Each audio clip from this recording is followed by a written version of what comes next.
that the DUP has, is that? That was my grandfather's. That was the Peterson cabin, wasn't it?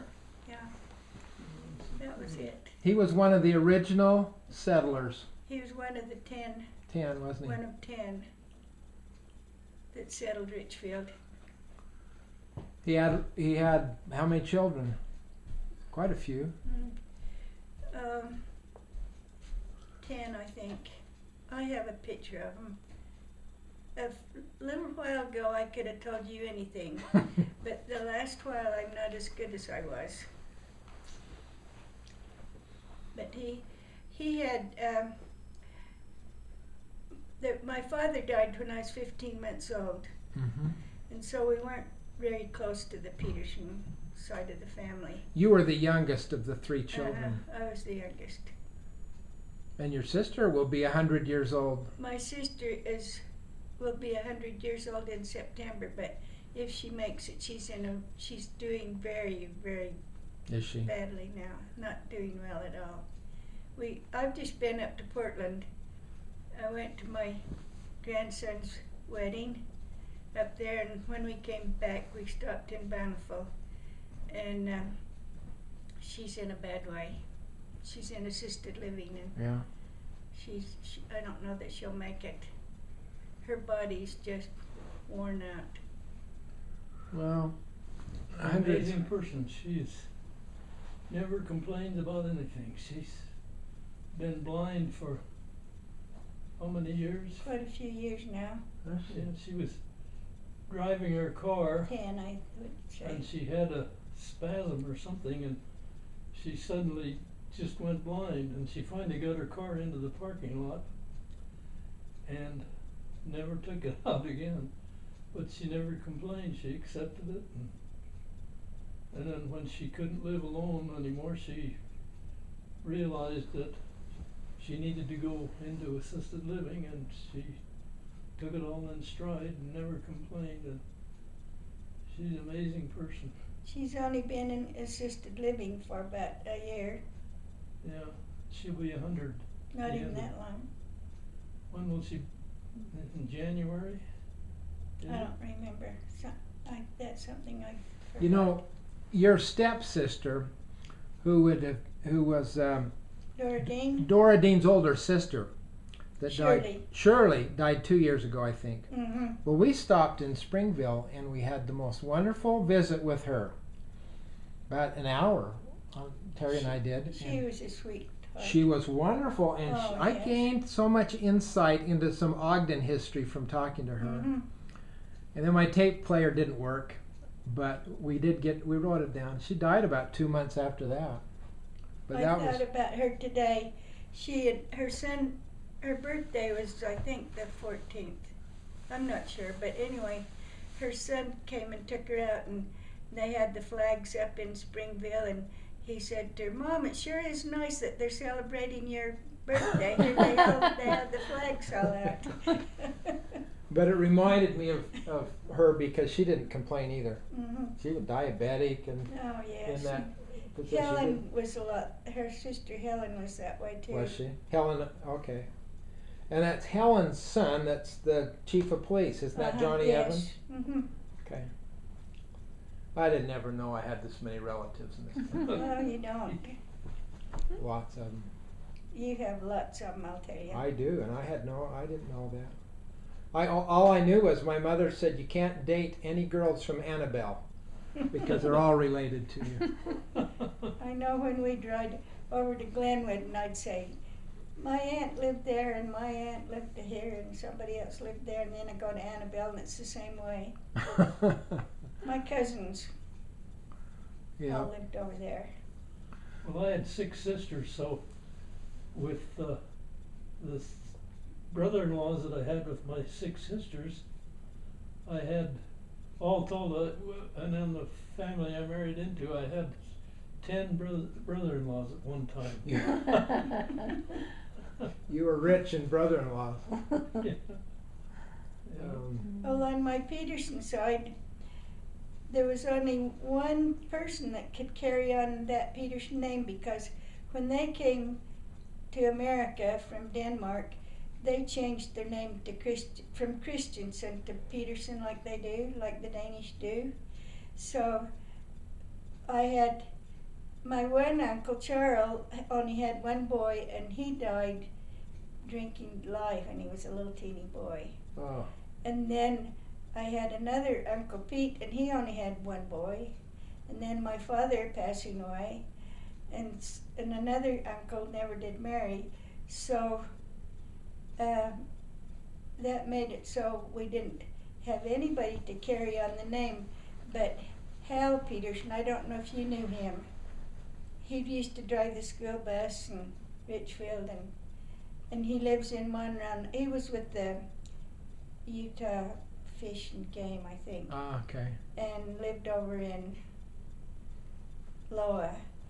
But he had 5 sons, so that name goes on Okay. forever. So yeah, that helps a lot. Mm-hmm. If you want a name to go on forever, you have a whole lot of sons like the Ogdens, mostly boys there for the first 2 generations. Yeah, I really liked your stepfather, Charles. And they called him Charles, didn't they? Not Charles. Charlie Ogden. Charlie, yeah. Mhm. He was. And he was a wonderful man. My mother married him when I was 16 or 17. It was just before my junior year in high school. And he was so good. He was so good to all of us. We loved him. He was a wonderful man. And everybody loved him. Yep. I think he and my grandfather, Josh Ogden, were close. I remember him. Yeah. And He was a barber. he was a barber. And I remember your grandmother, all of them. Yep. Yeah. Lots of family. So I read your mother's history, and I was very impressed by her. You know, when she left a widow with the 3 girls and had to go to school, studied nursing, then came back here, and she walked this town from one end to the other. One end to the other. And I have a list of all of the babies that she delivered, the day they were born, how much that whether it was a girl or a boy, how much they paid. Is that right? And so I have it in the process of putting it in a little book, because I want to put a copy of it out in the library. That would be a very good thing. Mm-hmm. Yeah. And it's kind of fun to see people and say, my mother helped deliver you.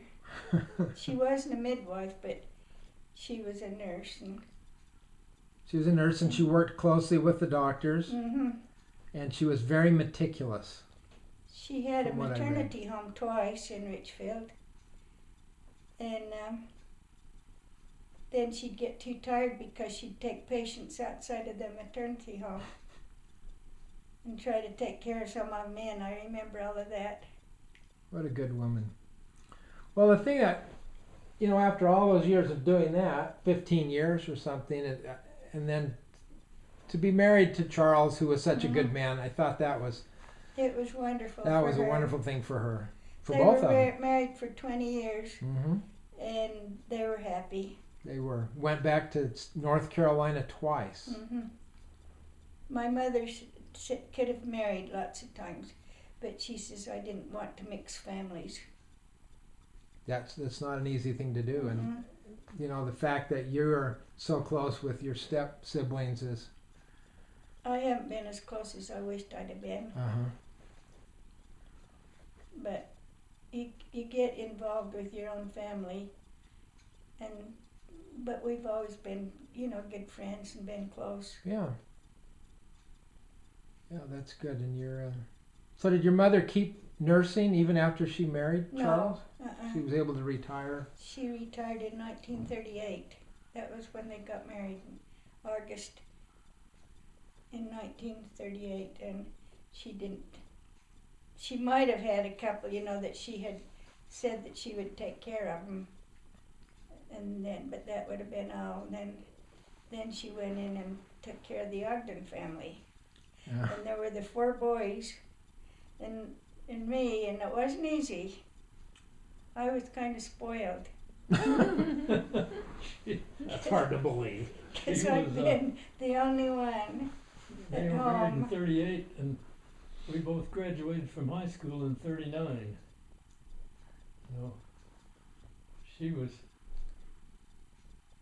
But I really appreciated him because he was so good to my children. They all loved him, and he was so good to me.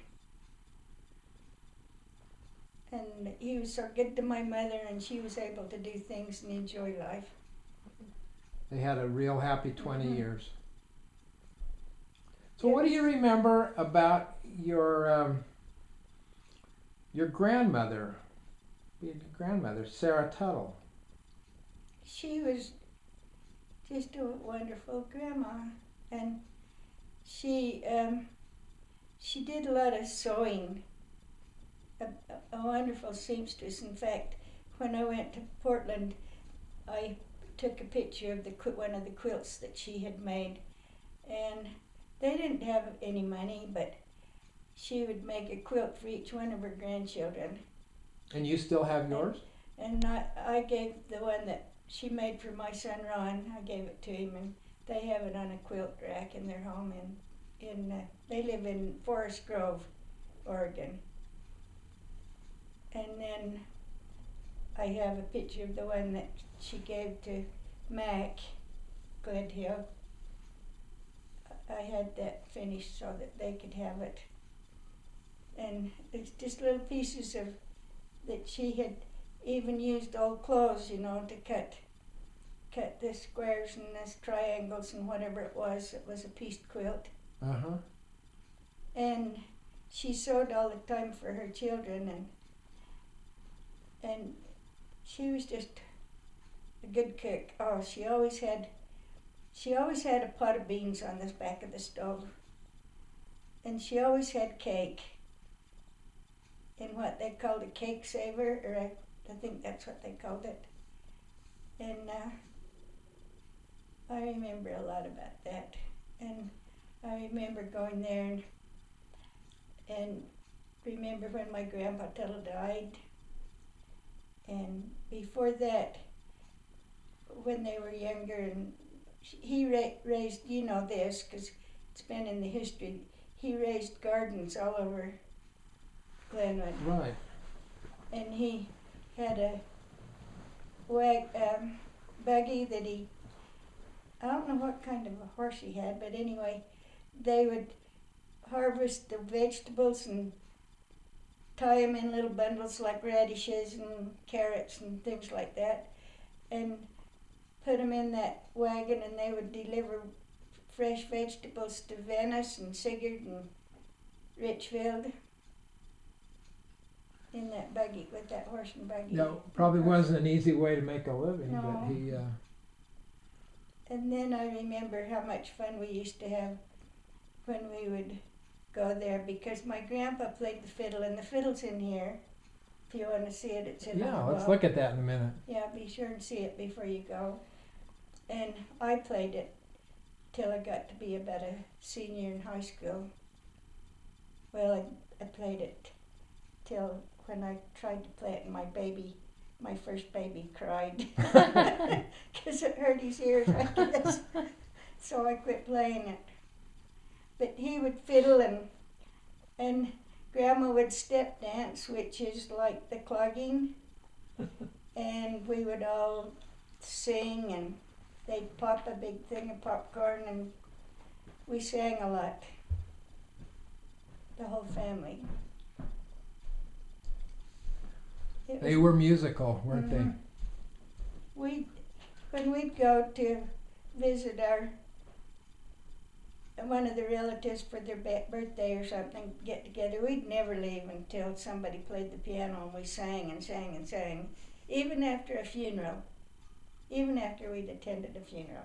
They would be singing. We would sing. Because I can remember going over to, I think it was Lavelle Roberts. Uh-huh. I remember going there and everybody singing.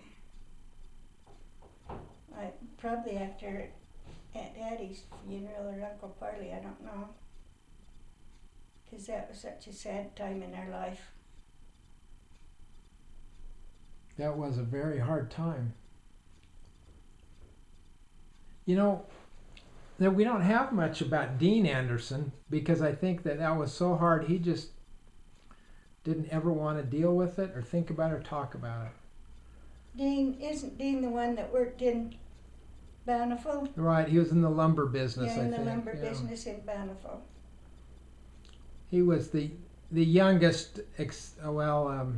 Ray was the youngest, and he was, but he was overseas. They say when he got news of Newell's death, and both his Newell and his mother and father all in the same telegrams. That was so terrible. I cannot remember. My husband was over there in Europe in the war, and I was walking down the street with my little boy going down to see Mother and Dad Ogden, and they came out of, there was a clothing store called something, L. Frank's, something, on Main Street, and the Andersons came out of there, and they'd been in there to buy a suit for Uncle Parley, because he had died. Oh. And that was the three of them that had died. Right, 3 of them within 3 weeks, I think.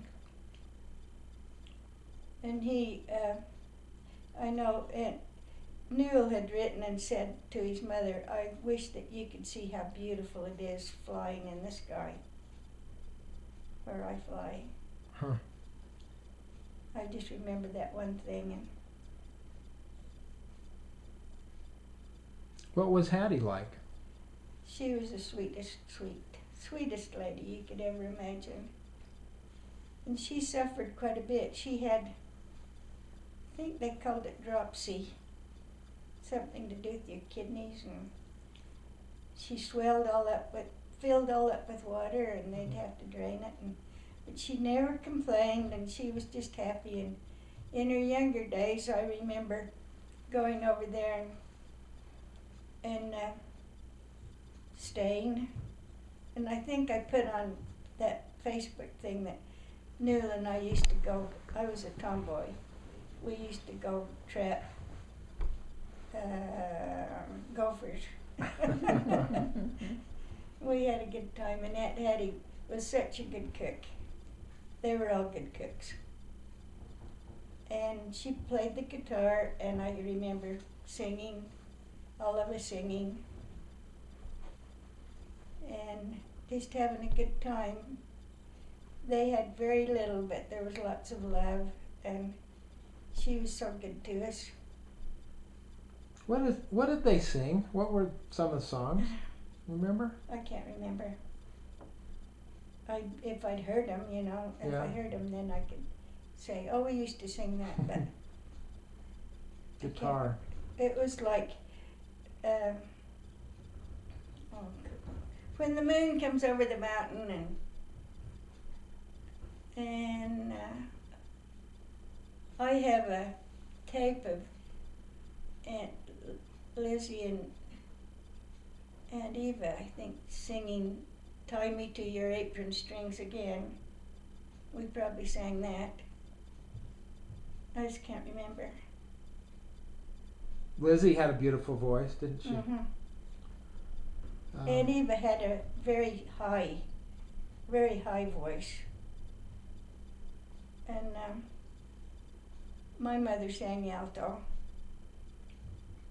I don't know, they just sang beautifully together. And then our uncles were fun. They sang a lot together, Uncle Bill and Uncle Jay and Uncle Leland. And Uncle Leland had a beautiful voice. And Uncle Bill would sing falsetto. They had a song that they would sing, and he would sing falsetto. And sometimes they'd dress up in a costume of some kind. And if we had a reunion, they'd come out and sing. That was lots of fun. They were entertainers, weren't they? Well, but I can't remember that too many of them played the guitar. I know Aunt Hattie did. I think Newell played the guitar too. I think. I'm sure they did. But I know Nadine, that was Uncle Bill Sorensen's daughter, she could play anything that you'd ask her to play. She played by ear. She did, huh? I think Ray played by ear too. Ray played by ear. She was very good. Yeah. But you know, I never remember my grandmother Lita with any musical talent or anything. I wondered if that's what you were doing Yeah. in there. I don't know if Lita played Oh, he anything. got it all. Wow. Oh, that is. Good, I wanted him to do that. So this is the. Why don't you take it in front of the camera? Oh, I will. That, I don't know if that's, I bought a new bow, so it's an old bow. You should try playing something. I did, but I can't. You can't. Come on. I You could can if nobody was here and I was all by myself. We could pretend. Uh-huh. But my granddaughter's learning how to play. Is she? She's at 10 years old, and she is playing pretty We good. had that rebuilt, and it's kind of a, Yeah, I was kind of disappointed because he put these things in there, but that's how you have to tune it now. And the reason that he did, I'd had it done down in St. George, and the reason he did was because these were so slick that they wouldn't hold. I see. But it's quite a thing, isn't it? It is quite a thing, and And this. you don't ever see that color. You don't ever see that color. And they brought this from North Carolina, do you think? I think, I know they did. They did, because my grandpa played it in a band back there. I mean, they played. Yeah, And my grandma, I guess he was pretty jealous of my grandma Tuttle because she had beautiful brown eyes, and he called her his black-eyed beauty. And she was quite a bit younger than he was, and she would dance with all the guys, and he'd be playing the fiddle. Well, when they were in Glenwood, I read the story where he overheard some men in the store talking about what a beautiful woman she was, and he went home and wouldn't talk to her for 2 weeks. I hadn't heard that. It wasn't her fault. Yeah, well, hold that for a minute. So, what's the difference between a fiddle and a violin? That's what Doreen asked. I don't know that there is any difference. I don't think there's any difference. Same number of strings? I think it's the very same thing. They just Yes. call it a fiddle. what part of the country you're from? Maybe so. Yeah, I guess it does, huh? But I've never seen one that color. And there's nothing in it that shows what make it is or anything, so it must be handmade. Let's assume it's a Stradivarius. I was looking for that, but I never could find it. Well, it's a great heirloom. How fun. I love it, and I've taken good care of it, and Well, you're quite a musician yourself, aren't you? I mean, you No. played. not really. I played in the drum and She bugle plays corps. the organ only when nobody's around. We played in the drum and bugle corps in Richfield. Did you? She played the bugle, didn't you? You play the bugle? I did. That was fun. That was a fun time in my life. When you're playing the bugle? We went all over. You hadn't heard about the famous Richfield Drum and Bugle Corps? A lot of people haven't. Wow. They go down and perform in. They performed all over Los the country. Angeles and San Francisco. They were a snappy outfit, I'll tell you. We won first place international. Really? It was really fun. Marge Fullenbaugh played in it, hmm and my first wife Edith played in it. And What year was that? 1937 probably. 39 and 36. 40. 37. No, we graduated in 39. Yeah, but didn't We it? played before that. It was before that, okay. hmm Did you ever know Eva Ogden Smith? Charles, it would have been his. It's Josh's full sister, and they live. I can remember the name, Okay. and I probably met her. I think I have, but it was, I wouldn't have known her really well. or No, anything. probably not. Wow, I didn't know that drum and bugle corps Drum and was that. bugle corps. Drum and bugle. That's what they were Mhm. just drums and bugles? Mhm, drums and bugles. They played all over. Okay, let me I get a think they- picture and show you. Okay. Did you march in the Rose Parade once? No, but we marched where they have the Rose Parade. Oh, I'll turn